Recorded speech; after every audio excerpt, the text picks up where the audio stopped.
Ready or not, it's time for training camp.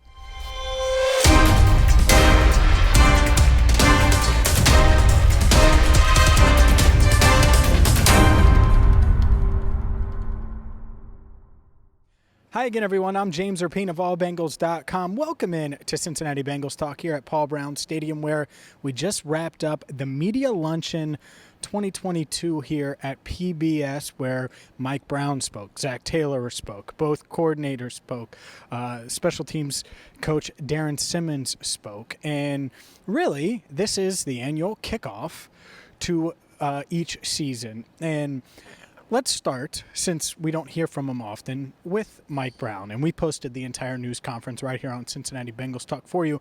But Mike Brown made the rounds. He talked with TV reporters, which we were in on that, talked with the writers. And so we'll have a bunch for you as well at allbengals.com. But the main takeaway to me, in really the best clip from Mike Brown, happened to be a question I asked, which, not tooting my own horn, but I asked him, naturally, was he a bit surprised by what Ja'Marr Chase did during his rookie season? Ja'Marr Chase.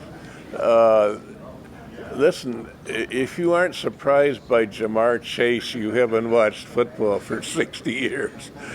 He's been remarkable. He makes plays that you have to see to believe, and they stay in your mind. The ones against Kansas City, I remember years ago having that same feeling about Isaac Curtis.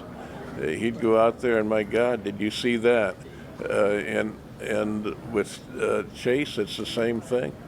I marvel at how he has played, and I am expecting him to keep it up. Great answer. Loved it. Made me laugh. I know some people tweeted it out, and that's one I wanted to focus on. More from Mike Brown in just a second, but I want to get to Zac Taylor, and I want to get to what Zac Taylor said about Alex Kappa and La'el Collins, because I know that's a big concern. I was out and didn't get to cover that here on CBT over the weekend, but La'el Collins going on the reserve list, which is fine, the non-football injury list. He's dealing with a back issue. And the Bengals trying to play it smart with him. It's something that he's dealt with in the past. So Zac Taylor seemed pretty confident that things were going to be okay there long term, and certainly for the regular season and all of those things. At the same time, Alex Kappa was put on the physically unable to perform list due to that core muscle injury he suffered during OTAs. You remember, and I'm sure you do remember, he missed most of OTAs with that issue. Asked Zac about both guys. Here's what he had to say. Great. Two veteran guys that have been through this stuff before. And so it's our job to manage them as we get into a long training camp and make sure that we progress them the right way, even when they're eager to get back out there and do some things and they're feeling good. It's our job to make sure that we really manage them. And, anticipate Alex probably being on the field sooner than LC. But again, both those guys have dealt with some of this stuff before and are doing a great job communicating with us. Kappa, it's still the what? Yes. And what about Collins?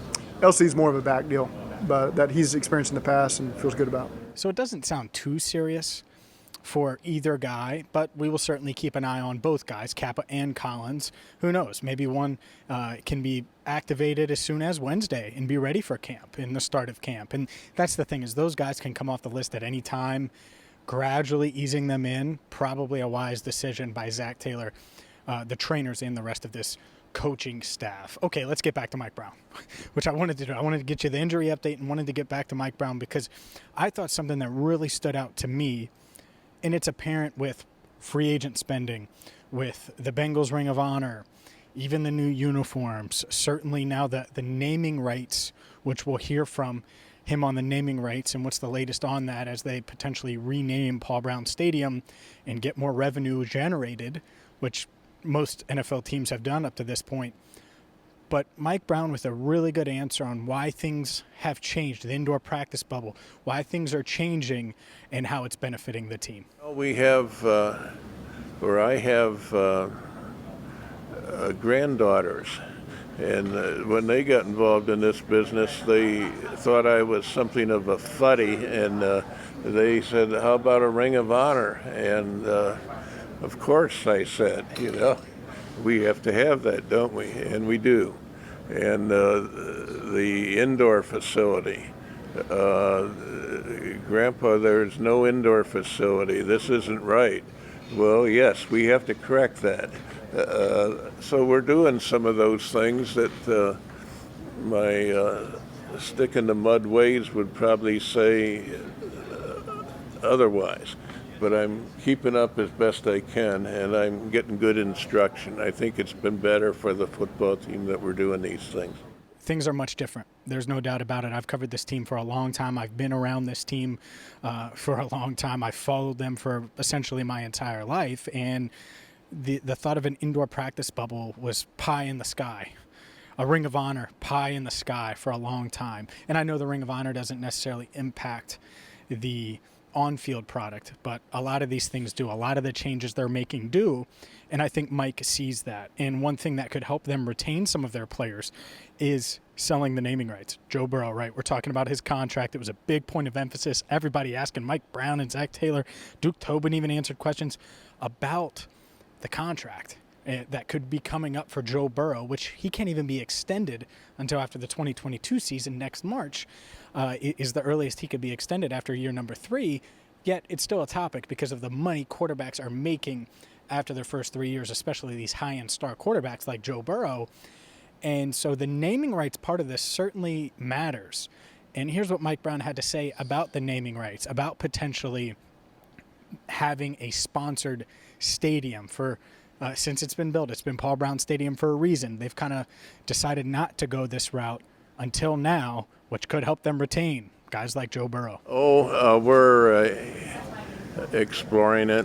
We're in discussions. It's a difficult move for me, but my father always put one thing first, and that's the football team. That's what mattered.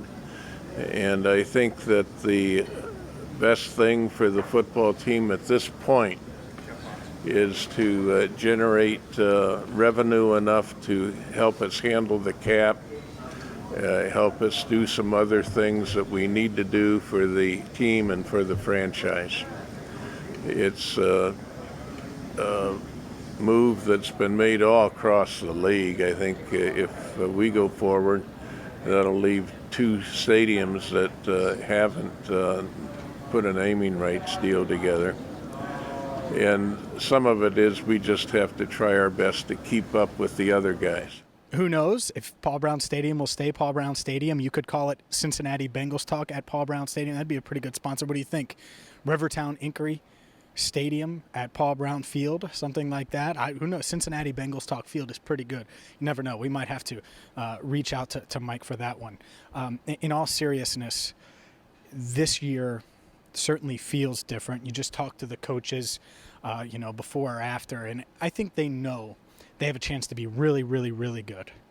And yet it's the same approach, more experience, no doubt about it, more talent, probably more confidence, but it's the same approach that I remember they've always taken. And I think that matters, especially when you have a guy like Joe Burrow. It begins and it ends with Joe. And one thing Mike Brown said during his interview, he said, hey, we landed a lucky penny, and we're benefiting from that. And certainly when you get Joe Burrow with the first overall pick, you feel like you got a lucky penny. And the Bengals certainly feel that way. So good vibes thus far. It's going to be fun. It's going to be a lot of fun. I can't wait to bring you the best training camp coverage right here on YouTube. So hit that subscribe button, ring the bell. Remember, we're going to have highlights for you. We're going to have news conferences, exclusive locker room interviews. Mike Brown has already posted. By the time you see this, Zac Taylor is going to be posted. We'll have more of our interviews from today's media luncheon on Tuesday. So ring the bell to get notifications. And buckle up, Bengals fans, because Cincinnati Bengals Talk right here, that's where you want to be. So for Andrew Fox Miller, who did a great job filling in for me. I don't know about us looking alike. I think you guys are flattering him a bit with that, but did a great job with the helmet reveal last week. I'm James Rapien signing off for now right here on Cincinnati Bengals Talk at Paul Brown Stadium.